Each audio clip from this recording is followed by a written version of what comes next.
Let's go to Mike in Maryland. You're on Free Talk Live.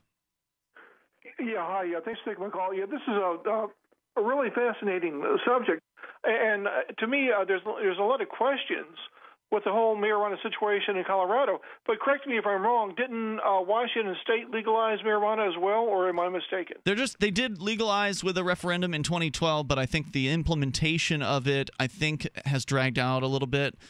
Maybe it just started this summer. They don't have the businesses in Washington that are going in like they are in Colorado. Yeah, there's some sort of delay that's happening there, and I don't know what it is. Maybe somebody in Washington State can give us an update on that. But yes, in Seattle, we did see some numbers earlier this year. Statewide, actually, the numbers of arrests they've just dropped off the map. The only people they're arresting now is big, dealers or whatever, or at the very least people with ounces and ounces of pot or over an ounce. People moving bales. So literally the arrests went from like 7,000 a year down to 70 or something like that.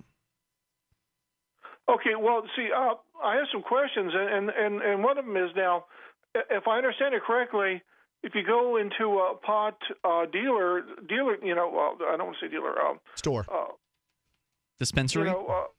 Yeah, dispensary, whatever. You can only buy a quarter ounce at a time. Is that right? Are you talking about in Colorado? In Colorado, yeah. I haven't heard that is true. It wouldn't surprise me, but at the same time, I believe you can possess up to an ounce. So I would also guess you could probably buy up to an ounce. Okay, and do they have like different grades? Oh my, yes they do. Different types? Oh yes, they certainly do. In fact, the main two types of cannabis are indica and sativa. There's the types of is it the genus? Is that the word for the plants? Anyway, there's two kinds of species, if you will, of cannabis plants, and those are the two main ones. I think there's also cannabis rutalis as well, but nobody ever talks about that for some reason. But yeah, so indica and sativa, and then of course within those two areas there are so many different types. I mean, there's all kinds of names out there: bubblegum, blueberry, AK-47. There's just all kinds of different strains. These strains, of course, have been cultivated for many years. It's not like they just were created out of nowhere in Colorado. The seeds have been available. That's why Mark Emery from Canada went to prison for so many years, because he sold those seeds on the internet to anybody who wanted to buy them.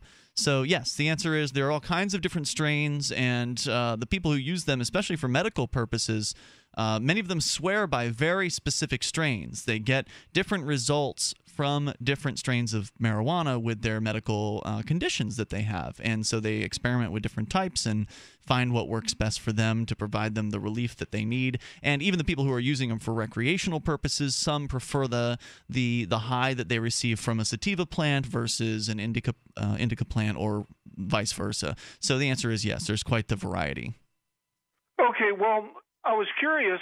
I wonder how the state-sponsored marijuana sales, the price compares to how it used to be when you buy it on the street. Another good question.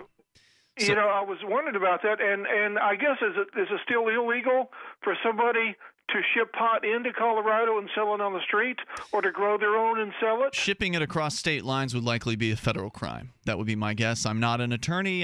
This isn't legal advice, but Sure. That would likely be a federal issue at that point. So yes, that would probably still be considered illegal. And to your question about how much it costs, the last time we looked at this was probably about a month in to this whole experiment. So I don't know what's happened to the prices recently, but the last time we discussed it, basically the position was that because the demand was so ridiculously high out there, that there's people coming in to Colorado tourism, to smoke marijuana, and I think it's going to take a little while for the marketplace to kind of reach an equilibrium. But I think you're exactly right. When somebody can go out and grow a marijuana plant, which is frankly a very easy thing to grow. It's a weed. Yeah. Throw the seeds out in the backyard, and you'll have marijuana plants. And so when you can just toss seeds out in your backyard and then have marijuana plants, that's really going to put a lot of downward pressure on pricing, even for the high-end bubblegum AK-47, whatever that stuff is. Well, interestingly, so what they found was that the medical marijuana is cheaper than the regular marijuana, even though it's the same pot. Okay. Can you grow it in your backyard as well? As I understand it, you can. As I understand it, I'm not familiar with all the rules there. You can have, there's some level of home grow available, and I can't imagine they would restrict somebody to only growing inside. Hey, thanks, Mike, for the call tonight. I appreciate hearing from you. And of course, to anybody that wants to really dig into the details on these issues, there's all kinds of documentation coming out of Colorado, which is great because Colorado and Washington are going to be these experimental places that people can look to say, this whole ending prohibition thing, it's not such a bad idea after all. Free Talk Live.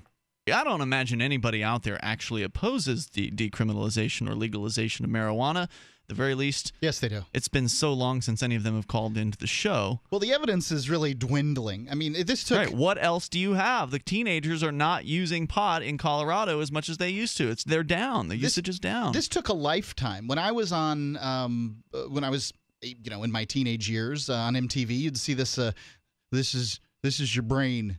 This is your brain on drugs. I right? learned it from watching you. Right, all that Remember nonsense that they talk about, which, I mean, yeah, there certainly are things that affect your brain poorly, but among them, marijuana is the least of it, and it just always got lumped in with the other drugs.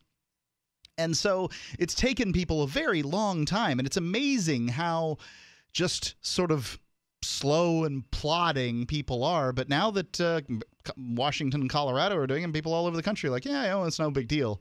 Was it a big deal 10 years ago when people were letting people get thrown in jail for it? By the way, just to answer our earlier caller's question again, or a little bit more detailed, he asked about the price of legal pot versus illegal pot. It is lower in Colorado to purchase. It's a lower price Less to costly. purchase. Yeah, it's legal high-grade cannabis in Colorado is cheaper than buying it in the black market in general.